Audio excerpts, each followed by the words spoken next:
everyone, I welcome to the all of you in my channel. In today's session, we are going to discuss to the evolution and adaptive radiation in reptiles.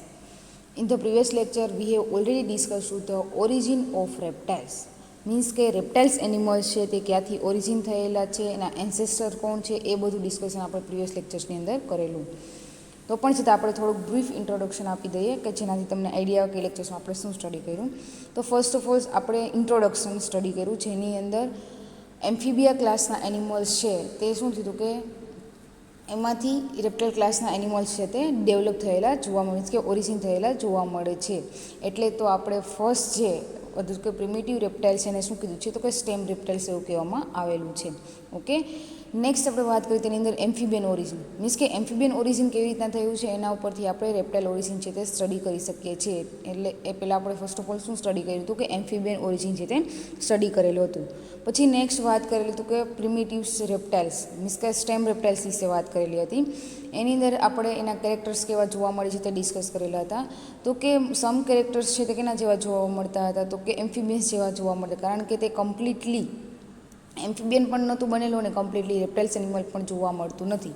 એટલા માટે શું તો કે તે primitives reptiles કહેવામાં આવેલું છે, અને જેની અંદર સમ કેરેક્ટર્સ છે તે એમ્ફીબિયા ક્લાસના એનિમલ્સ હતા, સમ કેરેક્ટર્સ રેપ્ટાઇલ્સ ક્લાસના હતા. બટ મોસ્ટલી કેરેક્ટર્સ કોના હતા? રેપ્ટાઇલ્સ જેવા હતા, એટલે આપણે એને પ્રિમિટિવ રેપ્ટાઇલ્સ કહેવામાં આવેલું હતું. ઓકે, પછી એના એન્સેસ્ટરની વાત કરીએ તો એના એન્સેસ્ટર 3 ટાઈપ્સના આપણને જોવા મળેલા હતા. પહેલું છે એ કહ્યું તો કે સાયમોરિયા.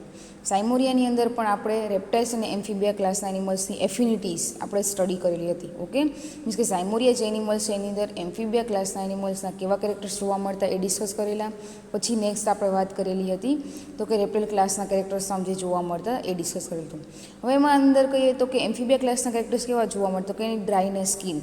ઓકે, પછી એનું રિપ્રોડક્શન સેમ જોવા મળતું. પછી division of economical use of waters, આ બધું જે કેરેક્ટર્સ કે સેમ જોવા મળતા કોના જેવા, તો કે એમ્ફીબિયા જેવા જોવા મળતા હતા. બાકીના જે કેરેક્ટર્સ જોવા મળતા કેવા હતા, કે રેપ્ટાઇલ્સ કેરેક્ટર્સ જોવા મળતા હતા. ઓકે, આવી રીતના આપણે ડિસ્કસ કરેલું હતું સાયમોરિયા ક્લાસના એનિમલ્સની અંદર. પછી નેક્સ્ટ વાત કરેલી હતી તો કે લિઓસેલિયસ, જે એના એન્સેસ્ટર્સ હતા. પછી લિઓસેલિયસની અંદર સમ કેરેક્ટર્સ બોટ એમ્ફીબિયા જેવા જોવા મળતા. એનો આપણે એનિમલનો પિક પણ જોયેલો હતો, અને જેને કેવું સ્ટ્રક્ચર જોવા મળતું, આપણે એનું બોડી સ્ટ્રક્ચર કેવું તો આપણે ડિસ્કસ કરેલું. પછી નેક્સ્ટ એન્સેસ્ટરની વાત કરીએ તો ડાયડિક્ટસ. ઓકે, ડાયડિક્ટસ એનિમલ્સ પણ જોવા મળેલા, જેને આપણે શું કહીએ છીએ તો કે રેપ્ટાઇલ ક્લાસના એન્સેસ્ટર એવું કહેવામાં આવેલું છે. જે આ બધું ડિસ્કશન છે તે આપણે ઓરિજિન ઓફ રેપ્ટાઇલ્સની અંદર કરેલું હતું. હવે in the today session we will discuss to the evolution adaptive radiation in reptiles. હવે ઇવોલ્યુશન છે તો ઇવોલ્યુશન આપણે કોને કહીએ છીએ તો કે એમ્ફીબિયા ક્લાસના જે એનિમલ્સ છે તેનું ઇવોલ્યુશન થઈને શું બન્યા છે તો કે રેપ્ટાઇલ ક્લાસના એનિમલ્સ છે તે જોવા મળેલા છે. ઓકે, ઇન્સ્કોર આપણે ગુજરાતીમાં એને ઉત્ક્રાંતિ એવું નામ આપીએ છીએ. એટલે ઇવોલ્યુશન થાય એટલે શું થાય છે તો કે રેપ્ટાઇલ ક્લાસના જે એનિમલ્સ છે એના જે કેરેક્ટર્સ હોય છે તેમાં શું થાય કે મોડિફિકેશન થઈને શું જે નવા કેરેક્ટર્સ છે તે ડેવલપ થયા હોય છે, એટલે આપણે ન્યૂ ક્લાસ છે તે આપીએ છીએ. જે ન્યૂ ક્લાસને શું નામ આપ્યું તો કે રેપ્ટાઇલ ક્લાસ એવું કહેવામાં આવેલું છે. ઓકે, તો આપણે ફર્સ્ટ ઇવોલ્યુશન વિશે વાત કરીશું, પછી એડેપ્ટેટિવ રેડિયેશન વિશે વાત કરશું. હવે એડેપ્ટેટિવ રેડિયેશનની અંદર શું આપણે વાત કરવાની છે તો કે એક જ સ્પીસીસના જે એનિમલ્સ હોય છે એની જીનસ ડિફરન્સ જોવા મળતી હોય છે. ઓકે, તો એવું શું કામ હોય છે એને આપણે શું કહીએ તો કે એડેપ્ટેટિવ રેડિયેશન, બિકોઝ કે depend on the surrounding atmosphere, require of the food ready. એટલે આવી રીતના ઇકોલોજીકલ ફેક્ટર્સને કારણે એના અંદર એડેપ્ટેટિવ રેડિયેશન છે તે જોવા મળેલા હોય છે, જે આપણે ડિટેલમાં ડિસ્કસ કરવાના છે આ લેક્ચર્સની અંદર. Here these figures indicates the adaptive radiation of the reptiles animals. Okay, first mosaic period છે ત્યારે રેપ્ટાઇલ્સ એનિમલ્સની ડોમિનન્સી જોવા મળતી હતી. પછી ધીમે ધીમે રેપ્ટાઇલ્સ એનિમલ્સ છે તે શું થયું તો કે એક્સટિંક્ટ થતા ગયા, અને ક્લાસ એવ્સ છે તે ક્લાસ એવ્સના એનિમલ્સ છે તે જોવા મળેલા હતા. ઓકે, બટ અહીંયા આપણે વાત કરવાની છે જે એડેપ્ટેટિવ રેડિયેશન જે જોવા મળે છે રેપ્ટાઇલ્સનું છે. તો આ ફિગર છે નહીં તો કે એડેપ્ટેટિવ રેડિયેશન છે રેપ્ટાઇલ્સનું તે. ઓકે, હવે નેક્સ્ટ આપણે વાત કરીએ છીએ તો કે evolutionary gain of reptiles. Means કે ઇવોલ્યુશનરી ઇમ્પોર્ટન્સ શું છે રેપ્ટાઇલ્સનું તે આપણે વાત કરવાની છે. તો now we will explain the evolutionary gain of the reptiles over the amphibians is the attainment of lungs and the development of extra embryonic membrane called amnion and allantois. હવે જે ઇવોલ્યુશનરી ઇમ્પોર્ટન્સ રેપ્ટાઇલ્સનું કહે તો શું જોવા મળે છે તો કે તે એમ્ફિબિયાની જેમ લંગ્સ ધરાવે છે, અને બીજું શું ધરાવે છે તો કે એક્સ્ટ્રા એમ્બ્રિયોનિક મેમ્બ્રેન પણ ડેવલપ કરે છે. કોણ? રેપ્ટાઇલ્સ એનિમલ્સ છે તે. એટલે આપણે એક્સ્ટ્રા એમ્બ્રિયોનિક મેમ્બ્રેન છે એને શું કહેવામાં આવેલું છે? તો કે એમનિયોન્સ એન્ડ એલેન્ટોઇસ છે તે કહેવામાં આવેલું છે. એટલે આટલું એમ્ફીબિયન એનિમલ્સની અંદર જોવા મળતું નથી. મીન્સ કે એમ્ફીબિયન એનિમલ્સની અંદર લંગ્સ જોવા મળે છે એડલ્ટ સ્ટેજની અંદર, બટ એક્સ્ટ્રા એમ્બ્રિયોનિક મેમ્બ્રેન છે તે જોવા મળતું નથી. તો રેપ્ટાઇલ્સ એનિમલ્સ છે એની અંદર એક્સ્ટ્રા એમ્બ્રિયોનિક મેમ્બ્રેન છે તે પ્રેઝન્ટ હોય છે. The reptiles and their descendants, the mammals and birds, do not breathe by gills at any stage of their life but depend solely on lungs, which are effective organs to derive oxygen from atmosphere. હવે reptiles છે અને તેના ડિસેન્ડન્ટ્સ એટલે means કે જે એની species અને જીનસ છે તે શું ધરાવે છે? તો કે લંગ્સ ધરાવે છે. મીન્સ કે એ ડિસેન્ડન્ટ્સ અને પછી મેમલ ક્લાસના એનિમલ્સ, પછી બર્ડ્સ, એ બધા શું ધરાવે છે? તો કે લંગ્સ પ્રેઝન્ટ હોય છે એની બોડીની અંદર. એ બ્રિધિંગ પ્રોસેસ કોના દ્વારા કરે છે? તો કે લંગ્સ દ્વારા કરે છે. એની અંદર ગિલ્સ છે તે જોવા મળતી નથી. ગિલ્સ છે કે એની અંદર પ્રેઝન્સ હોય છે? તો કે ફિશ ક્લાસના એનિમલ્સ છે અને એમ્ફીબિયા ક્લાસના એનિમલ્સ છે એની અંદર ગિલ્સ છે તે જોવા મળેલી. કારણ કે એમ્ફીબિયા ક્લાસના લાર્વલ સ્ટેજ હોય છે તે એક્વેટિક મીડિયમમાં જોવા મળે છે. એટલે એક્વેટિક મીડિયમમાં હોય તો તે રેસ્પિરેશન કેના દ્વારા કરશે? ગિલ્સ દ્વારા કરે છે. ઓકે, એટલે અહીંયા શું હોય છે? તો કે એમ્ફીબિયા ક્લાસના લાર્વલ સ્ટેજના અંદર ગિલ્સ છે તે પ્રેઝન્ટ હોય છે, બટ રેપ્ટાઇલ ક્લાસના એનિમલ્સ, પછી મેમલ્સ ક્લાસના એનિમલ્સ અને બર્ડ ક્લાસના એનિમલ્સ એની અંદર શું ગિલ્સ છે તે એબ્સન્સ હોય છે. બટ ગિલ્સની જગ્યાએ એની અંદર શું પ્રેઝન્ટ હોય છે? તો કે લંગ્સ. આખી પોતાની લાઈફ છે તે લંગ્સ ઉપર ડિપેન્ડ્સ હોય છે. લંગ્સ દ્વારા તે રેસ્પિરેશન કરતા હોય છે અને લંગ્સથી જ તે સર્વાઈવ કરતા હોય છે. ઓકે, તો lungs is a most important organs for oxygen receive to the oxygen from atmosphere. Means કે લંગ્સ છે તે શું કામ કરે છે? તો કે એટમોસ્ફિયરમાંથી ઓક્સિજન છે તેને રિસીવ કરવાનું કામ કરે છે. કોણ? તો કે લંગ્સ છે તે. એટલે મોસ્ટ ઇમ્પોર્ટન્ટ ઓર્ગન છે કયું? કોના માટે? તો કે reptile class animals, mammal class animals અને બર્ડ્સ છે એના માટે. Again, the reptiles and other converters of the lands do not cradle their young ones in open water as do the amphibian and fishes. This has necessitated the formation of a protective enteral robe round the growing embryo. હવે શું વાત કરી છે? તો કે reptiles અને અધર કોન્વેરસ છે તે શું જોવા મળે છે? તો કે રેપ્ટાઇલ્સ અને એની સ્પીસીસ અને જીનસ બધી ક્યાં જોવા મળે છે? તો કે લેન્ડ્સ ઉપર તે પોતાની આખી લાઈફ છે તે સર્વાઈવ કરે. મીન્સ કે ટેરેસ્ટ્રિયલ મીડિયમમાં તે જોવા મળતા હોય છે. અને એના જે યંગ વન્સ હોય છે તે ઓપન વોટર હોય છે ત્યાં એના યંગ વન્સ છે તે ઓપન વોટરની અંદર, મીન્સ કે એમ્ફીબિયા અને ફિશ ક્લાસના જે એનિમલ્સ છે એની જેમ ઓપન વોટરની અંદર જોવા મળતા નથી. પછી નેક્સ્ટ શું કીધું કે this was a necessary formation. તે શું ફોર્મેશન કરે છે? તો કે પ્રોટેક્ટિવ એન્ટેટન રોબ છે તે ફોર્મ કરે છે. કોની સરાઉન્ડિંગમાં? તો કે એમ્બ્રિયો છે એની સરાઉન્ડિંગમાં એક આવો રોબ છે તે ગ્રો કરે છે. નેક્સ્ટ આપણે વાત કરીએ તો કે the protective robe is the amnion, a thin enveloping sac filled with the secretory watery fluid in which the embryo floats. હવે જે આ પ્રોટેક્ટિવ રોબ ગ્રો કરે છે એમ્નિયોનમાંથી, રાઈટ, તો એ શેનું હોય છે? તો કે એક થીન એન્વેલોપ જેવું કામ કરે છે અને જે શું તો કે એક સેક જેવી પાઉચ લાઇક સ્ટ્રક્ચર છે અને જે ફ્લુઇડથી ભરેલું જોવા મળે છે. મીન્સ કે વોટર ફ્લુઇડથી ભરેલું એક એ પાઉચ લાઇક સ્ટ્રક્ચર છે. કોણ? તો કે પ્રોટેક્ટિવ રોબ છે તે એમ્નિયોનની અંદર. અને જે શું કરે છે? તો કે તે હેલ્પ કરે છે. આ ટાઈપનું વોટર ફ્લુઇડ છે તે હેલ્પ કરે છે કોને? તો કે એમ્બ્રિયો છે તે એ વોટર ફ્લુઇડની અંદર ઇઝીલી ફ્લોટ કરી શકે છે. The allantois on the other hand is an outgrowth from the posterior part of the digestive tract of the growing embryo. જ્યારે એમ્બ્રિયો ડેવલપમેન્ટ થતું હોય છે ત્યારે આ રોબ પણ ડેવલપ થાય છે અને શું કરે છે? તો ક્યાંથી ડેવલપ થાય છે? મીન્સ કે ગ્રો થાય છે? તો કે ડાયજેસ્ટિવ ટ્રેકનો જે પોસ્ટેરિયર પાર્ટ, મીન્સ કે એનસ જે છે ત્યાંથી તે શું થાય છે? તો કે તે ગ્રો થાય છે. કોણ? તો કે આ રોબ્સ છે તે allantois છે તે. The amnion help in the withstanding exposure to dry air and protective from mechanical shocks. હવે એમ્નિયોન તો કે allantois છે તે શું કામ કરે છે એમ્બ્રિયોની અંદર? તો કે એમ્બ્રિયો છે તેને જો કોઈ ડ્રાય હેર એક્સપોઝર્સ રિમૂવ કર્યું હોય તો પછી પ્રોટેક્શન આપે છે. કોના? તો હોય મિકેનિકલ શોક લાગે તેનાથી તે પ્રોટેક્શન આપવાનું કામ કરે છે. allantois is a richly vascular emergency organ which help in the respiration and extraction.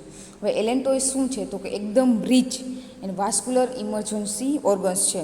Means કે એની અંદર લાર્જ અમાઉન્ટમાં બ્લડ વેસલ્સ છે તે આવેલી હોય છે, જેના લીધે શું થાય? તો કે ઇમરજન્સી ઓર્ગન, કારણ કે બ્લડ વેસલ પ્રેઝન્ટ છે સ્પીડલી છે તે શું કરશે? તો કે ઓક્સિજન છે તે પાસ આઉટ કરશે. એટલે તે ઇમરજન્સી ઓર્ગન છે તે કહેવામાં આવેલું છે. અને તે શું કરે છે? હેલ્પ શેમાં કરે છે ઇમરજન્સી ઓર્ગન તરીકે? તો કે રેસ્પિરેશન એન્ડ એક્સક્રીશન છે. મીન્સ કે એની અંદર જે અનવેસ્ટેડ મટીરિયલ હશે તે રિમૂવ કરવાનું, મીન્સ કે એક્સક્રીશન કરવામાં યુઝ થાય છે અને ક્યાં રેસ્પિરેશન માટે તે યુઝ થાય છે બ્લડ વેસલ્સ છે તે. Because of the presence of amnion, the reptiles, birds and mammals are collectively called amniota, while all lower vertebrates in which no amnion develop are called anamniot. Okay, હવે એનએમનિયોટ અને એમનિયોટ્સ means કે બે division આપેલા છે. તો એમનિયોટ્સની અંદર કને ઇન્ક્લુડ કરવામાં આવેલા છે તો કે રેપ્ટાઇલ ક્લાસ એનિમલ્સ છે, બર્ડ ક્લાસ એનિમલ્સ અને મેમલ ક્લાસ એનિમલ્સ એને એમનિયોટ્સની અંદર ઇન્ક્લુડ કરવામાં આવેલા છે. જ્યારે એનએમનિયોટ્સ એની અંદર કોણ તો કે ઓલ લોઅર વર્ટિબ્રેટ્સ છે. તમે 501ની અંદર ડિફરન્ટ ફાઇલમ છે તે સ્ટડી કર્યા છે. ઓકે, તો એની અંદર જે એનિમલ્સ આવેલા છે એ બધા એનિમલ્સની અંદર એમનિયોન છે તે પ્રેઝન્ટ હોતું નથી, મીન્સ કે એબસન્સ હોય છે. એના લીધે એને કયા ડિવિઝનમાં એડ કરીએ છીએ તો કે એનએમનિયોટ્સની અંદર ઇન્ક્લુડ કરીએ છીએ. જ્યારે રેપ્ટાઇલ્સ, બર્ડ્સ અને મેમલ્સ ક્લાસના જે એનિમલ્સ છે એની અંદર એમનિયોન છે તે પ્રેઝન્ટ હોય છે, એટલે આપણે એને એમનિયોટ્સની અંદર ઇન્ક્લુડ કરવામાં આવેલા છે. ઓકે, નેક્સ્ટ વાત કરીએ તો other features that stand out sharply in reptile are the presence of a thick integumentary covered with scale and lengthening and strengthening of limbs for locomotion on lands. હવે બીજા ફીચર્સની વાત કરીએ રેપ્ટાઇલ્સની અંદર તો શું જોવા મળે છે તો કે એની સ્કિન છે તો કે એનો ઇન્ટેગ્યુમેન્ટ છે તો એકદમ થીક જોવા મળતું હોય છે અને તે કેના દ્વારા કવર થયેલું હોય છે તો કે સ્કેલથી તે કવર થયેલું જોવા મળે છે. ઓકે, આ એનું શાર્પલી ફીચર્સ છે કોનું તો કે રેપ્ટાઇલ્સ એનિમલ્સ છે તેનું. ને બીજું તે શું કરે છે તો કે તે લેન્થનિંગ અને strengthening of limbs for locomotion on lands, means કે તેની લિમ્સ છે તેનું પણ લેન્થ છે તે જોવા મળતી હોય છે જેથી તે લેન્ડ ઉપર ઇઝીલી લોકોમોશન કરી શકે છે. However, it cannot be denied that the name reptiles was suggested with an eye to limbless crawling snakes. Okay, હવે આપણે જે લિમ્સવાળા રેપ્ટાઇલ્સ એની અંદર વાત કરીએ તો હવે લિમ્સ વગરના જે રેપ્ટાઇલ્સ એટલે કયા તો કે સ્નેક્સ લિમ્બલેસ આખા જે મીન્સ કે એને આઈથી લઈને એના પોસ્ટર પાર્ટ સુધી કંઈ લિમ્સ જોવા મળતા નથી, એટલે એને આપણે કેવા કહીએ છીએ ક્રાઉલિંગ સ્નેક કહેવાય, પછી પોતાનો પેટ સરકીને મૂવમેન્ટ્સ કરતા હોય છે. ઓકે, એટલે આ ટાઈપ્સના રેપ્ટાઇલ્સ પણ જોવા મળેલા છે. But in reality the class reptile include not only the snake but also the lizard, turtle, tortoise, crocodile as well as the living fossil sphenodon of New Zealand. Okay, હવે જે રેપ્ટાઇલ ક્લાસ છે એની અંદર only સ્નેકને add કરવામાં આવેલ નથી but એના સિવાયના main animals એને એડ કરવામાં કયા કહે તો કે લિઝાર્ડ છે, ટર્ટલ છે, ટોર્ટોઇસ, ક્રોકોડાઇલ્સ, પછી એઝ વેલ એઝ લિવિંગ ફોસલ્સ સ્પિનોડોન્સ. તમારે નેક્સ્ટ ટોપિક એ સ્ટડી કરવાનો છે આપણા સિલેબસની અંદર સ્પિનોડોન્સ છે. રેડી, તો સ્પિનોડોન્સ પણ રેપ્ટાઇલ્સની અંદર એડ કરવામાં આવેલું છે જે ક્યાં જોવા મળે તો કે ન્યૂઝીલેન્ડની અંદર જોવા મળેલું છે. The class Reptilia also include a large member of extinct form and dominance the earth during Mesozoic era. Mesozoic periods જ્યારે સ્ટાર્ટ હતો અર્થ ઉપર ત્યારે રેપ્ટાઇલ્સ એનિમલ્સ છે તેની ડોમિનન્સી જોવા મળતી હતી, કારણ કે ત્યારે લાર્જ અમાઉન્ટમાં રેપ્ટાઇલ્સ એનિમલ્સ છે જોવા મળતા હતા. ઓકે, હવે નેક્સ્ટ વાત કરીએ તો શું છે તો કે એડેપ્ટેટિવ રેડિયેશન ઇન રેપ્ટાઇલ્સ. અહીંયા સુધી આપણે ઇવોલ્યુશન છે તે કમ્પ્લીટ કર્યું. હવે આપણે વાત કરવાની છે એડેપ્ટેટિવ રેડિયેશન, કેવી રીતના તે ડિફરન્ટ સ્પીસીસ છે તે જોવા મળેલી છે રેપ્ટાઇલ્સની. તે one of the many features that make the study of reptile interesting has called adaptive radiation. ઘણા બધા મેની ફીચર્સ છે તે જોવા મળે છે રેપ્ટાઇલ્સની અંદર ને જે વેરી ઇન્ટરેસ્ટિંગ છે, જેને આપણે શું કહીશું કે એડેપ્ટેટિવ રેડિયેશન છે. મીન્સ કે બધા એનિમલ્સની અંદર એક પર્ટિક્યુલર જે સ્પેસિફિક ફીચર્સ જોવા મળતું એને આપણે શું કહીશું કે એડેપ્ટેટિવ રેડિયેશન કહેવામાં આવેલું છે. ડિટેલમાં થોડુંક એક્સપ્લેન કરીએ ડેફિનેશન છે તે તો કે by the term adaptive addition is made the differentiation of animal form and construction which form a common starting point follow lines of the adaptation in deserved direction in response to the different need demand by different kinds of environment. Means કે હવે આપણે એવું કહીએ છીએ તો કે રેપ્ટાઇલ્સની અંદર many species જોવા મળે છે. એનું રીઝન શું છે તો કે ડિફરન્ટ ટાઈપ્સના એન્વાયરમેન્ટ્સને કારણે તે ડિફરન્ટ એન્વાયરમેન્ટ્સમાં સર્વાઈવ કરતા હોય છે, જેના લીધે તેનું ફીચર્સ મીન્સ કે તેના બોડી ફોર્મ છે અથવા તો કે એનું બોડીનું કન્સ્ટ્રક્શન છે તે ડિફરન્ટ વે થ્રુ જોવા મળે છે, એટલે એની અંદર સ્પેસિફિક ફીચર છે તે જોવા મળતા હોય છે. અને જે કોમન સ્ટાર્ટિંગ પોઈન્ટથી લઈને તે આખી એડેપ્ટેટિવ ફોલો લાઇન છે તે ફોલો કરતા હોય છે, જેના લીધે શું થાય તો કે એ ટાઈપ્સના એન્વાયરમેન્ટની અંદર ઇઝીલી તે સર્વાઈવ કરી શકે અને નેસેસરી ફૂડ છે તે મેળવી શકે. ઓકે, એટલે જે પર્ટિક્યુલર સ્પેસિફિક ફીચર્સ જોવા મળેલું છે ડિફરન્ટ એનિમલ્સ રેપ્ટાઇલ્સ એનિમલ્સની અંદર એને આપણે શું કહીએ છીએ તો કે એડેપ્ટેટિવ રેડિયેશન કહેવામાં આવેલું છે. The ancient reptile gave the trial to all sorts of hunts and way of living. Some of them like petrosaurs become aerial, ichthyosaurs and plesiosaurs were aquatic. ઓકે, રેપ્ટાઇલ્સ છે ને એન્સિસની વાત કરીએ તો તે ડિફરન્ટ વે થ્રુ સર્વાઈવ કરતા હતા. Like કે સમ્સ એનિમલ્સ છે તે હન્ટ દ્વારા પોતાની આખી લાઈફ છે તે સર્વાઈવ કરતા. પછી સમ કહીએ તો પેટ્રોસ્યુરસ છે જે એરિયલ હેબિટેટ્સ ધરાવતા હતા, મીન્સ કે તે ફ્લાય કરીને પોતે સર્વાઈવ કરતા હતા. પછી ઇક્થોસરસ એન્ડ પ્લેઇસિસોરસ છે એ ક્યાં જોવા મળતા, તો કે એક્વેટિક મીડિયમમાં જોવા મળતા હતા. ઓકે, એટલે ડિફરન્ટ હેબિટેટ્સના આધારે તેના ડિફરન્ટ સ્પેસિફિક ફીચર્સ છે તે જોવા મળેલા હતા. Amphibian were the sauropodial dinosaurs cursorial adaptation was shown by many dinosaurs. હવે એમ્ફિબિયાની અંદર આપણે સુરોપોડિયલ ડાયનોસોર છે તે સ્ટડી કરવાનું, એના ડિફરન્ટ જીનસ છે તેની ડિસ્કસ કરશું, એટલે આપણને આઈડિયા કે એડેપ્ટેટિવ રેડિયેશન છે તે જોવા મળેલા છે. અને મેની ડાયનોસોર્સ છે તે એડેપ્ટેટિવ રેડિયેશનની અંદર જોવા મળે છે. ઇટ ઇઝ એઝ્યુમ ધેટ કે some of the Mesozoic reptiles become adapted to fossil and arboreal life. હવે મિસોજોઇક પીરિયડ્સ દરમિયાન જે રેપ્ટાઇલ્સ એનિમલ્સ જોવા મળેલા હતા એ કેવા એટમોસ્ફિયરની અંદર એડેપ્ટેડ થયેલા હતા, તો કે ફોસોરિયલ અને આર્બોરિયલ લાઈફની અંદર એડેપ્ટેડ થયેલા જોવા મળતા હતા. ઓકે, નેક્સ્ટ વાત કરતો શું છે, તો કે adaptive radiation is the dynamic aspect of animal extinction and as animal branch out into each available environment they assume characteristic adaptation to the meet their specific need, a fact noticeable in the modification associated principally with locomotion. હવે એડેપ્ટેટિવ રેડિયેશનનો dynamic આપણે કહીએ તો એનિમલ્સની અંદર જે એક્સટિન્શન્સ animals છે તે શું એની different બ્રાન્ચની અંદર અવેલેબલ છે, મીન્સ કે ડિફરન્ટ જેવા એન્વાયરમેન્ટ છે એ પ્રમાણે તે ડિફરન્ટ ફીચર્સ છે તે ધરાવતા હોય, મીન્સ કે કેરેક્ટર્સ ધરાવતા હોય છે, અને એ કેરેક્ટરના આધારે એ એટમોસ્ફિયરની અંદર તે એડેપ્ટેડ થયેલા જોવા મળતા હોય છે. ને કારણ કે એ એટમોસ્ફિયરમાં ક્યારે એડેપ્ટ થાય છે કે જ્યારે એની કોઈ સ્પેસિફિક નીડ્સ જોવા મળતી હોય છે, જેના લીધે તે તેના બોડી સ્ટ્રક્ચરમાં સ્લાઇટલી મોડિફિકેશન કરે છે, અને જેનાથી તે એ એટમોસ્ફિયરની અંદર ઇઝીલી સર્વાઈવ કરી શકે છે અને લોકોમોશન કરે છે. Okay, The noteworthy features in the radiation of reptiles is the fact that most of their adventure, especially on land, was successfully as there was no vertebrate competitors. Okay, noteworthy features reptiles શું કહીએ તો means કે એનું radiation શું જોવા મળેલું હતું, તેનો એક મોસ્ટ એડવેન્ચર શું હતો, તો કે તે સ્પેશિયલી લેન્ડ્સ ઉપર જ જોવા મળતા હતા, અને જે એની સાથે કોઈ વર્ટિબ્રેટ કોમ્પિટિટર્સ જોવા મળતા નહોતા, એના માટે તે સક્સેસફુલ હતા. ઓકે, ડાયનોસોર્સની હવે એમાં પર્ટિક્યુલર વાત કરવાની છે. The stars amongst the extinct reptiles were undoubtedly the dinosaurs and the age of reptile often is called as age of dinosaurs. Okay, હવે આપણે પર્ટિક્યુલર ડાયનોસોર વિશે વાત કરશું એટલે આપણને આઈડિયા આવશે કે રેપ્ટાઇલ્સ એનિમલ્સ એની કેટલી એજ છે તે જોવા મળેલી હતી. તો આપણે અહીંયા જે ડાયનોસોર છે એનું ડિટેલમાં સ્ટડી કરીએ તો at the end of Triassic thecodontia and pseudosuchia the early descendants of Archoturia gave rise to the most fantastic Mesozoic reptiles, the dinosaurs, which means terrible lizard, dinos means terrible અને saurus means lizards. Okay, હવે આ ડાયનોસોર્સ animals છે તે ક્યારે જોવા મળેલા હતા, તો કે એન્ડ પીરિયડ્સ ઓફ ધ ટ્રિએસિક્સનો એન્ડ પીરિયડ હતો, પછી થિકોડોન્ટિયા એન્ડ ઓર તો કે સુડોચિયા આ બધાનો એન્ડ પીરિયડ્સ હતો, અને પછી અર્લી પીરિયડ્સ કોનો જોવા મળતો કે ડિસેન્ડન્ટ ઓફ આર્કોસ્યુરિયાનો અર્લી પીરિયડ્સ હતો, ત્યારે આ ડાયનોસોર એનિમલ્સ છે તે જોવા મળેલા હતા. It is a most fantastic Mesozoic reptiles કહેવામાં આવેલું, મીન્સ કે મેઝોઇક પીરિયડની અંદર તે જોવા મળતા આપણને શું કહે છે, મેઝોઇક રેપ્ટાઇલ્સ છે તે કહેવામાં આવેલું છે, જેનું નામ શું હતું કે ડાયનોસોર્સ કહેવામાં આવે. હવે ડાયનોસોર્સનો મિનિંગ શું થાય તો કે ટેરિબલ લિઝાર્ડ. ડાયનોસ મીન્સ શું થાય ટેરિબલ, અને સેરસ મીન્સ શું થાય તો કે લિઝાર્ડ. તો subdivision early into two order saurischia and ornithischia depending on the structure of their pelvis. હવે આ જે ડાયનોસોર્સ છે એને બે ઓર્ડર્સની અંદર ડિવાઈડ, કારણ કે એની જીનસ છે તે ડિફરન્ટ ફીચર જેનાથી આપણે બે ઓર્ડર્સની અંદર ડિવાઈડ કરેલા છે. પહેલો ઓર્ડર છે એને આપણે શું કહીએ તો કે સુરોચિયા કહેવામાં આવેલું છે, અને સેકન્ડ છે એને શું કહીશું ઓર્નિથોચિયા કહેવામાં આવેલું છે.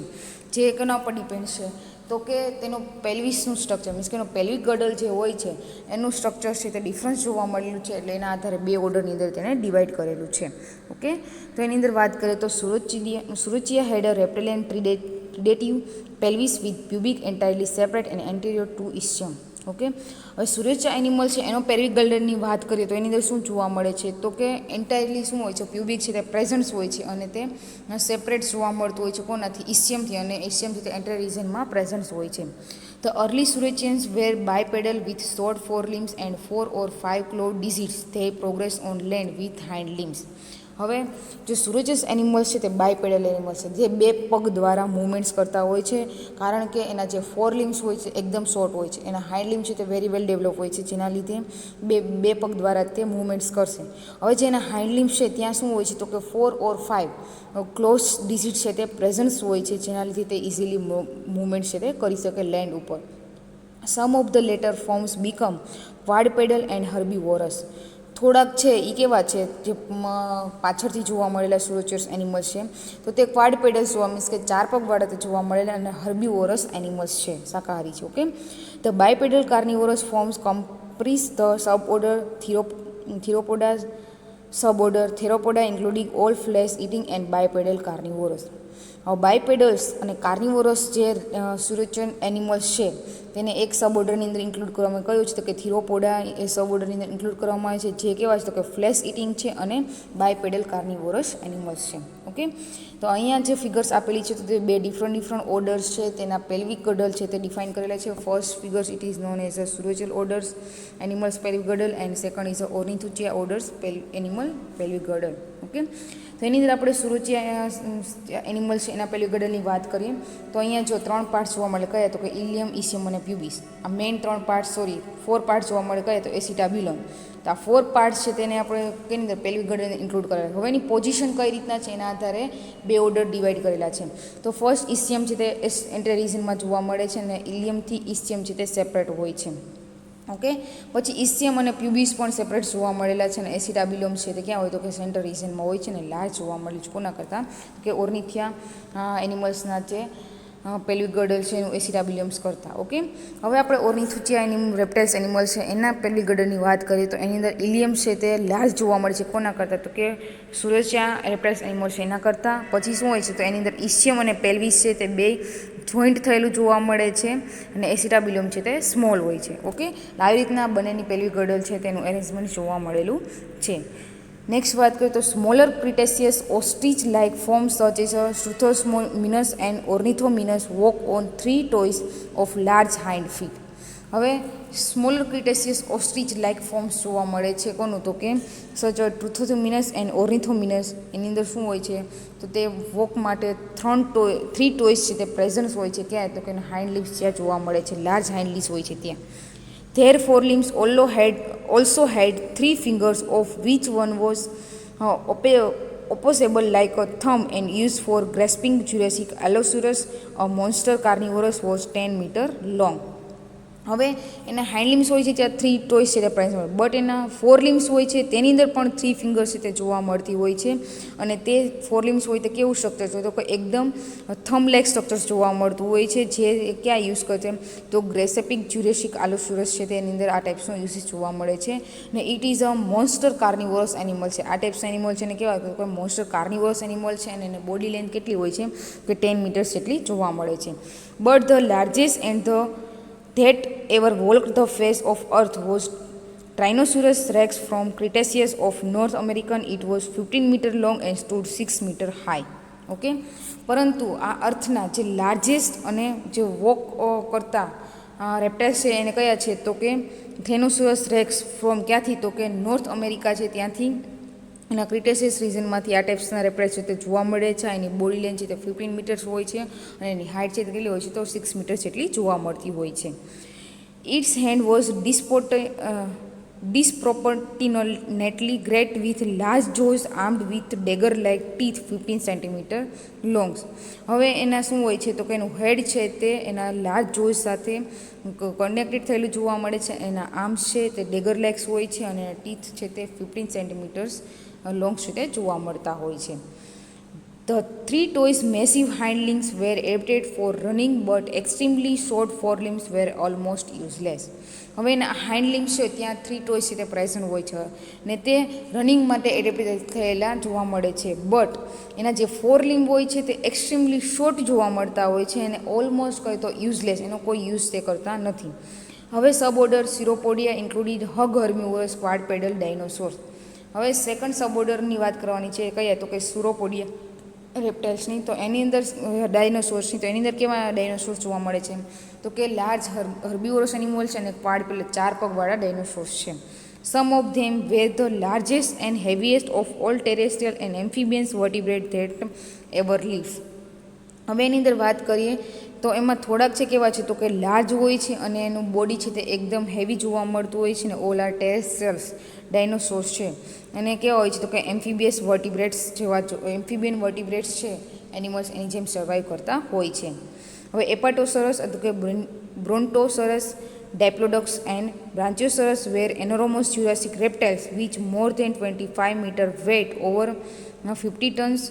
They probably lived in swamp where their body would be supported partially by the buoyancy of waters. હવે એપોટોસરસ એટલે કે બ્રોન્ટોસરસ ડાયપ્લોડિક્સસ છે એટલે કે બ્રાન્ચિયોસરસ છે તે જુરાસિક રેપ્ટાઇલ્સ તરીકે ઓળખવામાં આવે છે અને જુરાસિક રિજનની અંદર લાર્જ અમાઉન્ટમાં આ ટાઈપ્સના રેપ્ટાઇલ્સ છે તે જોવા મળેલા છે. એના બોડી સ્ટ્રક્ચરની વાત કરીએ તો તેનો બોડીની લેન્થ કેટલી હોય છે 50 મીટર, અધર તો તેના કરતાં પણ વધારે મોર ધેન્સ જોવા મળતી હોય છે. એનો વેઇટ કેટલો હોય છે તો કે 15 ટન જેટલો એનો વેઇટ હોય છે. અને તે શું કરે છે તો કે તે શું કરશે તો કે supported partially by the buoyancy of the waters. Okay, next વાત કરું they had long neck and tail. એનું બોડી સ્ટ્રક્ચર કહીએ તો એનું નેક છે તે એકદમ લોંગ હોય છે અને ટેલ પણ લોંગ જોવા મળે છે. પછી small head with exceptionally small brains and weak jaws. એનું હેડ છે તે એકદમ સ્મોલ હોય છે જેના લીધે એની અંદર સ્મોલ બ્રેન અને વીક જોઈસ છે તે એક્સેપ્ટ થયેલા જોવા મળતા હોય છે. ઓકે, નેક્સ્ટ સ્લાઇડની અંદર આપણે આ બધા ડાયનોસોર છે તેની ફિગર જોઈશું અને એની કમ્પેરિઝન જોઈશું જેથી તમને આઈડિયા આવે. Ornithoschia are bird-like dinosaurs. They had a typical tetradiate bird-like pelvic girdle with pubis directly backward parallel to ischium. હવે ઓર્નિથોસ્ચિયા જે છે ઓર્ડરના રેપ્ટાઇલ્સ અથવા કે ડાયનોસોર છે તે કેવા જોવા મળે તો એકદમ બર્ડ લાઇક ડાયનોસોર્સ છે અને તે ટિપિકલ કેવા છે તો કે ટીટ્રેડિયેટ બર્ડ લાઇક્સ પેલ્વિક ગડલ ધરાવે છે. એકદમ એની પેલ્વિક ગડલ કેવી હોય તો કે બર્ડ જેવી છે એની પેલ્વિક ગડલ જોવા મળતી હોય છે. અને એનો પ્યુબિસ છે તે ક્યાં જોવા મળે છે તો કે બેકવર્ડ ડાયરેક્શનની અંદર પ્યુબિસ છે તે પ્રેઝન્ટ હોય અને પેરેલલ ટુ ધ ઇસ્ચિયમ, એના પિસ્ચિયમ સાથે પેરેલલ થવા જો મળતું હોય છે. They were all herbivorous, some of them because quadrupedal, a good many of them development horns and protective plates on their body. હવે શું થાય છે તો કે આ બધા ઓર્નિથોસ રેપ્ટાઇલ છે તે બધા હર્બીવોરસ હોય છે અને તે કેવા હોય તો કે ક્વાડપેડલ્સ મીન્સ કે ક્વાડ્રુપેડલ્સ જોવા મળે, મીન્સ કે 4 પગવાળા જોવા મળે છે. અને શું હોય છે તો કે ધે ડેવલપ હોર્ની વોન છે તે ડેવલપ કરે છે અને એ વોન છે તેનું કામ શું હોય છે તે also develop protective plates on there body, એના બોડી ઉપર એક પ્રોટેક્ટિવ પ્લેટ પણ ડેવલપ કરે છે. Bipedal Iguanodon lower crustaceous growth of 10 meters. Its sharp dagger-like thumb was probably used for defense. બાયપેડલ ઇગ્નોડોન્સ છે મીન્સ કે લોઅર ક્રિસ્ટેસિસ કહેવામાં આવેલા છે જેનું બોડી લેન્થ કેટલી હોય છે તો કે 10 મીટર જેટલી એની બોડી લેન્થ ગ્રો કરે છે અને એના અંદર શાર્પ ડેગર લાઇક થંપ જોવા મળે છે જે તેનો ડિફેન્સ માટે યુઝ કરે છે. ક્વાડપેડલ સ્ટીઓસેરસ તો કે જ્યુરેસિક ડાયનોસોર્સ કીધેલા છે measure 8 metres and weight 10 tons. હવે જે ક્વાડપેડલ સ્ટીઓસેરસ ડાયનોસોર છે એની બોડી લેન્થ કેટલી હોય છે તો કે 8 મીટર જેટલી એની બોડી લેન્થ હોય છે અને વેટ છે કેટલો હોય તો કે 10 ટન્સ જેટલો જોવા મળે છે. ઓકે, નેક્સ્ટ કહીએ તો fore limbs were much shorter than hind limbs. Skull was much small and brain much smaller than the lumbar swelling of spinal cord.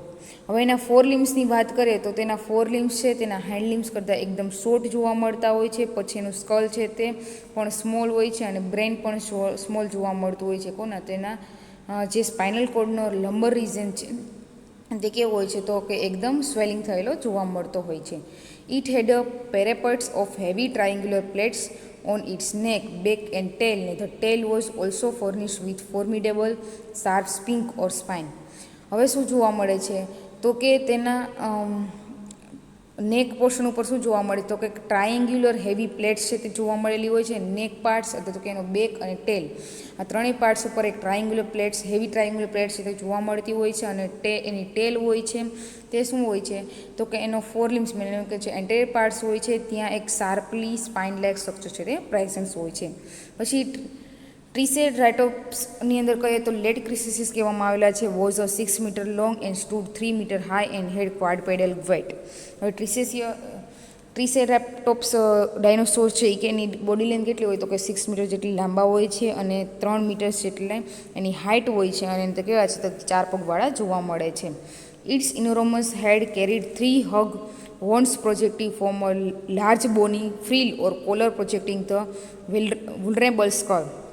હવે એનો જે હેડ પોર્શન હોય છે એની અંદર શું હોય છે તો કે 3 હોર્ન લાઇક સ્ટ્રક્ચર છે તે ફોર્મ કરે છે અને જે કેવા હોય છે તો કે કોલર પ્રોજેક્શન જે ત્રણેય આ બોની ફ્રીલ છે તે કોલરની જેમ ગોઠવાયેલા જોવા મળે છે અને તે એક વુન્ડરેબલ સ્કલ છે તે ફોર્મ કરે છે. Okay, here this figures indicate different તો કે various type of a Mesozoic dinosaur. Mesozoic periods હતો ત્યારે જે ડિફરન્ટ ડાયનોસોર્સ જોવા મળતા હતા તેની અહીંયા ફિગર્સ આપેલી છે. તો આપણે ફર્સ્ટ વાત કરીએ હેવીએસ્ટ ડાયનોસોર્સ. હેવીએસ્ટ ડાયનોસોરની અંદર શું જોવા મળતું કે એનું સ્મોલ હેડ હોય છે, પછી એનો નેક રીજન એકદમ લોંગ જોવા મળે છે, એનું બોડી છે એકદમ મેસિવ હોય છે અને લોંગ ટેલ્સ જોવા મળતી હોય છે, જેને આપણે શું કહે છે એપાટોસરસ અથવા કે બ્રોન્ટોસરસ છે તે કહેવામાં આવેલું છે, જે આપણે પ્રીવિયસ સ્લાઇડની અંદર ડિટેલમાં ડિસ્ક્રાઇબ કર્યું. ઓકે, હવે નેક્સ્ટ વાત કરીએ તો કયું તો લોંગેસ્ટ ડાયનોસોર. લોંગેસ્ટ ડાયનોસોર છે તે same to same heaviest dinosaur જેવું મળતું હોય છે, બટ એનું બોડી લેન્થ છે તે લોંગ હોય છે, થોડુંક લાંબુ જોવા મળે છે. આ 8 મીટર્સનું, જ્યારે આ કેટલું હોય છે 10 મીટર્સનું જોવા મળતું હોય છે, અને બોડી વેઇટ થોડો લેસ હોય છે. આનો બોડી વેઇટ છે તે લાર્જ જોવા મળે છે, આનો 50 હોય છે, જ્યારે આનો 10 છે તે જોવા મળેલો છે. ઓકે, હવે એનું બોડી સેમ સ્ટ્રક્ચર હેવીએસ્ટ જેવું, સ્મોલ હેડ હોય, લોંગ નેક હોય, મેસિવ બોડી હોય, પછી એની મેસિવ ટેલ હોય અને લોંગ ટેલ્સ છે તે જોવા મળતી હોય. એને આપણે શું કહેલું છે તો કે ડાયપ્લોડોક્સ કહેવામાં આવેલું છે. હવે નેક્સ્ટ વાત કરીએ તો હોર્ન ડાયનોસોર્સ. એના બોડી રીજન છે, મીન્સ કે એનો નેક, બેક અને ટેલ રીજન છે ત્યાં હોર્ન લાઇક સ્ટ્રક્ચર છે તે પ્લેટ, હેવી પ્લેટ છે તે ડેવલપ કરે છે, આપણે હમણાં ડિસ્ક્રાઇબ કર્યું. ઓકે, તેનું હેડ છે તે એકદમ સ્મોલ હોય, પછી ટ્રાયેન્ગ્યુલર પ્લેટ છે તેના નેક, બેક અને ટેલ પોર્શન ઉપર જોવા મળતી હોય, અને એનો ટેલ છે એનો એન્ટાયર પોર્શનમાં શું હોય તો એક સ્પાઇન લાઇક સ્ટ્રક્ચર છે તે ડેવલપ કરે છે. ઓકે, નેક્સ્ટ વાત કરીએ તો લાર્જેસ્ટ ફ્લેશ ઇટિંગ ડાયનોસોર્સ. એને આપણે શું કહીએ છીએ તો કે ટ્રાઇનોસેરસસ રેક્સ કહેવામાં આવેલું છે. ઓકે, તો એનું બોડી સ્ટ્રક્ચરની વાત કરીએ તો કેવું જોવા મળે તો કે એના ટીથ છે તે એકદમ ડેગર લાઇક જોવા મળતા હોય છે, એનું હેડ છે તે લાર્જ હોય છે, પછી એના જે ફોર લિમ્બ હોય છે તે એકદમ શોર્ટ જોવા મળે, એક્સ્ટ્રીમલી શોર્ટ હોય છે, પછી એના હાઇન્ડ લિમ્બ હોય છે તે લોંગ હોય છે, અને તે હેવ 3 ટોયસ છે તે પ્રેઝન્ટ હોય, અને એનું બોડી છે તે એની ટેલ છે તે મેસિવ ટાઈપની જોવા મળતી હોય છે. નેક્સ્ટ વાત કરીએ તો બર્ડ હિપ્ડ ડાયનોસોર્સ. બર્ડ જેવું એનું પેલું ગેડલ હોય. ઓકે ને, આ આપણે વાત કરી હતી. તો આ ટાઈપના જે ડાયનોસોર એને શું કહે છે તો કે લિગેનોડોન્ટ કહેવામાં આવેલું છે. તો એની અંદર ડિફરન્સ શું છે તો કે એના જે ફોર લિમ્સ હોય છે તેને ડેગર લાઇક અને થમ્સ લાઇક જોવા મળતા હોય છે, અને મેસિવ પછી એના હાઇન્ડ લિમ્સ હોય છે તે શું તો કે 3 મેસિવ ટોયસ છે તે ધરાવતા હોય છે. ઓકે, અને લાસ્ટ વાત કરીએ તો કઈ તો પ્લેટેડ ડાયનોસોર્સ. મીન્સ કે એનું હેડ છે તે કોલર પ્રોજેક્શન બનાવે છે, હમણાં આપણે એક્સપ્લેન કર્યું. ઓકે, તો એનું હેડ છે તે વુન્ડરેબલ સ્કલ લાઇક જોવા મળે છે, જેના શું હોય છે તો કે હોર્ન છે તે 3 હોર્ન છે તે ફોર્મ કરે છે, અને આખું હેડ છે તે કેવું તો કે બોની ફ્રીલ અથવા તો કે કોલર પ્રોજેક્શન કરે છે. આ ટાઈપનું સ્ટ્રક્ચર જોવા મળે છે કોને તો કે પ્લેટેડ ડાયનોસોર છે એની અંદર. ઓકે, આવી રીતના ડિફરન્ટ બોડી સ્ટ્રક્ચર છે તે મિઝોઇક પીરિયડ્સની અંદર જે ડાયનોસોર હતા એની અંદર જોવા મળે. એટલે આ બધાને આપણે શું કહીએ તો કે એના એડેપ્ટેટિવ રેડિયેશન છે તે કહેવામાં આવેલા છે. બધા ડાયનોસોર છે બટ એનું બોડી સ્ટ્રક્ચર છે તે ડિફરન્સ જોવા મળેલું છે, તેનું સ્પેસિફિક કોઈ ફીચર્સ છે જેના લીધે તે ડિફરન્ટ નામ આપણે છે તેને આપેલા છે. ઓકે, તો આને આપણે શું કહીએ તો કે એડેપ્ટિવ રેડિયેશન છે તે કહેવામાં આવેલા હોય છે. હવે આપણે વાત કરવાની છે કોઝિસ ઓફ એક્સટિંક્શન. શેના કારણે તે એક્સટિન્ક્ટ થયેલા, તે અસ્તિત્વ ધરાવતા નથી, તે આપણે રીઝન છે તે ડિસ્ક્રાઇબ કરવાનું છે. તો dinosaur had a majestic rise and dramatic fall after the thriving and dominating the earth of for 130 million years. The great dinosaur and the contemporaries become suddenly extinct by the end of Cretaceous period. હવે ક્રિટેસિસ periods જ્યારે પૂરો થવા આવ્યો હતો ત્યારે suddenly શું થયું તો કે જે લાર્જ ડાયનોસોર હતા તે એક્સટિન્ક્ટ થવા લાગ્યા. ઓકે, અને જે આ ટાઈપના ડાયનોસોર્સ બધા હતા તે 130 મિલિયન્સ યર્સ અગો તો કે તે 130 મિલિયન્સ જેટલું પોતે ડોમિનન્સી પ્રોવાઈડ કરેલી હતી અર્થ ઉપર, એટલો ટાઈમ સુધી તે પોતે જોવા મળેલા હતા લાર્જ અમાઉન્ટમાં એન્ડ લાર્જ નંબરની અંદર. The extinction of these mighty race which underwent an explosive evolution is still a matter difficult to explain. હવે તે પર્ટિક્યુલર કેના લીધે એક્સટિન્ક્ટ થયેલા છે તે કોઈ પર્ટિક્યુલરલી આપણે એને એક્સપ્લેન કરવું બહુ ડિફિકલ્ટ રહ્યું છે. એટલે સમ ઇવોલ્યુશનરી ઇફેક્ટને કારણે તે એક્સટિન્ક્ટ થયેલા જોવા મળે એવું થોડુંક કીધેલું છે. ઓકે, તો જો આપણે ડિસ્ક્રાઇબ કરીએ તો various factor has been suggested for the total extinction such a catastrophism, epidemic, food poisoning, resiliencies, climate changes, over-specialization, interspecific warfare or competition with ancestral mammals. હવે ડિફરન્ટ ફેક્ટર્સ છે કે જે તેના એક્સટિન્ક્શન માટે રિસ્પોન્સિબલ છે. કહીએ તો કયા તો કે કેટાસ્મોર્ફિઝમ, પછી એપિડેમિક્સ છે, પછી ફૂડ પોઈઝનિંગ, એનું ફૂડ જે હતું પોઈઝનિંગ્સવાળું જોવા મળતું હતું, પછી એને જે રિક્વાયર્ડ ફૂડ હતું એ નહોતું મળતું, એના સિવાયનું કોઈ ફૂડ મળતું હતું જે લીધે પોઈઝનિંગ ફોર્મ કરતું હતું. પછી રેસિકલ સેન્સીસ, પછી ક્લાઇમેટ એનું એન્વાયરમેન્ટ છે તે ધીમે ધીમે ચેન્જ થતું છે, એના લીધે તે એમાં એડેપ્ટ થઈ શકતા નહોતા. પછી ઓવર સ્પેશિયલાઇઝેશન, પછી તેને જો એ ટાઈપ્સના એન્વાયરમેન્ટ અંદર એને એડજસ્ટ થવો હોય તો એને ઓવર સ્પેશિયલાઇઝેશન ફીચર્સ જો મેળવવા પડે, મીન્સ કે બોડી છે તે મોડિફાઈડ કરવું પડે, તો તે એ ટાઈપ્સના ફીચર્સ છે તે જોવા મળતા નહોતા. પછી ઇન્ટરસ્પેસિફિક વેરફેર ઓર કોમ્પિટિશન, પછી ઇન્ટરસ્પેસિફિક વેરફેર જોવા મળે, સ્પીસીસ વચ્ચે કોમ્પિટિશન છે તે જોવા મળેલા, જેના લીધે આ ટાઈપ્સના એનિમલ્સ છે તે શું થયા તો કે એક્સટિંક્શન થતાં જોવા મળેલા છે. ઓકે, નેક્સ્ટ વાત કરીએ તો શું છે તો કે non of this has been accepted as Bing completely satisfactory. હવે આપણે કમ્પ્લીટલી એવું એક્સેપ્ટ કરી શકતા નથી કે આ બધા ફેક્ટરને લીધે ડાયનોસોર છે તે એક્સટિંક્ટ થયેલા જોવા મળેલા છે. Probably combination of several factor are responsible for their extinction. હવે પ્રોબેબલી કોમ્બિનેશન કહે તો કે સમ ફેક્ટર્સ એવા છે જે એના લીધે જ શું થયું છે કે ડાયનોસોર છે તે એક્સટિંક્ટ થયેલા જોવા મળેલા છે. તો now doctor T Swain of the New Royal Botanical Garden in Britain says that dinosaur were poisonous and murder in cold blood. હવે આવા થોડાક ફેક્ટર છે તે એવું કીધું છે કે એના લીધે ડાયનોસોર એક્સટિંક્ટ થયા. કોણે ડિસ્ક્રાઇબ કર્યું તો કે ડૉક્ટર ડી સ્વેઇન નામના સાયન્ટિસ્ટ ક્યાં કોણ હતા તો કે ન્યૂ રોયલ બોટનિકલ ગાર્ડનમાં તે પોતે હતા અને પછી બ્રિટિશના જોવા મળતા હતા. હવે આ ડાયનોસોર છે એને એવું કીધું હતું કે આ ડાયનોસોર છે તે પોઈઝનસ, ફૂડ પોઈઝનસ, અને પછી એનું કોલ્ડ બ્લડ, એનું બ્લડ છે તે એકદમ કોલ્ડ જોવા લીધું, એના લીધે શું થયું કે પોતે કિલ થયેલા જોવા મળતા હતા.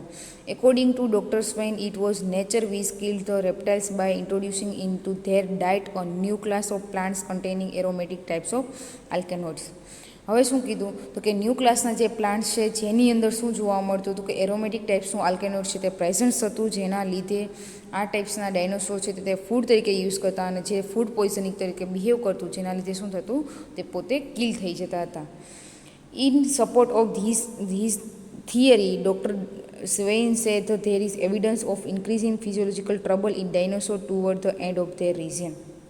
પછી શું થયું, ડૉક્ટર સ્વેઇને એવું પણ ડિસ્ક્રાઇબ કરેલું કે તે પોતાના રિઝનની અંદર શું તો કે પોતે ફિઝિયોલોજીકલ ટ્રબલ છે તે સર્વાઈવ કરતા હતા, કારણ કે એ ટાઈપ્સનું એટમોસ્ફિયર જેને રિક્વાયર હતું એટમોસ્ફિયર, એ ટાઈપ્સનું એટમોસ્ફિયર ત્યાં મળતું નથી. એને જે નેસેસરી ફૂડની રિક્વાયર હતી એ ફૂડ તેને ત્યાં પ્રોવાઈડ થતું નથી, જેના લીધે શું હતું તે કે ફિઝિયોલોજીકલ ટ્રબલ છે તે વધતી જતી હતી દિવસે ને દિવસે, અને જેના લીધે તે ડાયનોસોર છે તે ધીમે ધીમે એક્સટિંક્ટ થતા જોવા મળેલા હતા.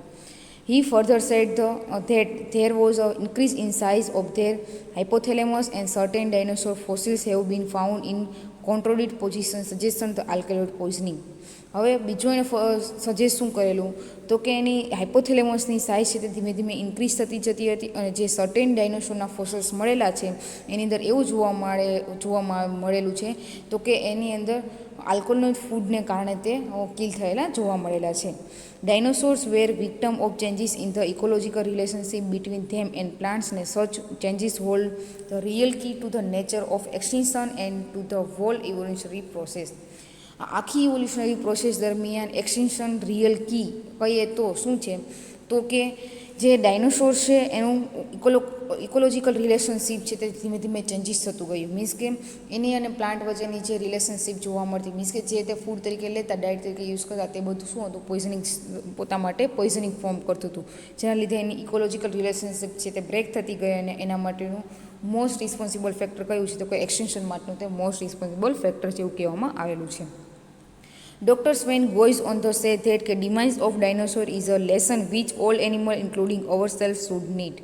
ઓકે, ડૉક્ટર સ્વેઇને એવું પણ કીધેલું કે જે ડાયનોસોર્સ છે એ એવું લેશન આપે છે કે બધા એનિમલ્સ છે તે આવી જ રીતના પોતે પોતાની રિક્વાયર છે તે નહીં મળે તો પોતે આવી રીતના એક્સટિંક્ટ થતા જોવા મળશે. Okay, so thank you. આ લેક્ચર છે તે અહીંયા મીન્સ કે આ ટોપિક છે તે અહીંયા કમ્પ્લીટ થાય છે, ને હવે આપણે નેક્સ્ટ લેક્ચર્સની અંદર નેક્સ્ટ ટોપિક છે તે સ્ટાર્ટ કરશું. નેક્સ્ટ ટોપિક કયો છે તો કે સ્પિનોડોન અને લિવિંગ ફોસિલ છે તે તમારા નિધિ મેડમ છે તે કમ્પ્લીટ કરશે. તેથી આપણે હવે નેક્સ્ટ લેક્ચર્સની અંદર general characters of mammal class animals, mammal ક્લાસના એનિમલ્સના જનરલ કેરેક્ટર્સ વિશે આપણે વાત કરશું. સો આ લેક્ચર્સની અંદર તમને જો કોઈ ડાઉટ હોય તો કંઈ ના સમજાણું હોય તો તે તમે આપણે જે નેક્સ્ટ ડાઉટ સેશન એરેન્જ કરીએ ત્યારે તમે પૂછી શકો છો, અને તેની અંદર હું તમને વધુ ડિટેલની અંદર એક્સપ્લેન કરીશ જેથી તમે ઇઝીલી અન્ડરસ્ટેન્ડ કરી શકો. Okay, so thank you. Have a nice day.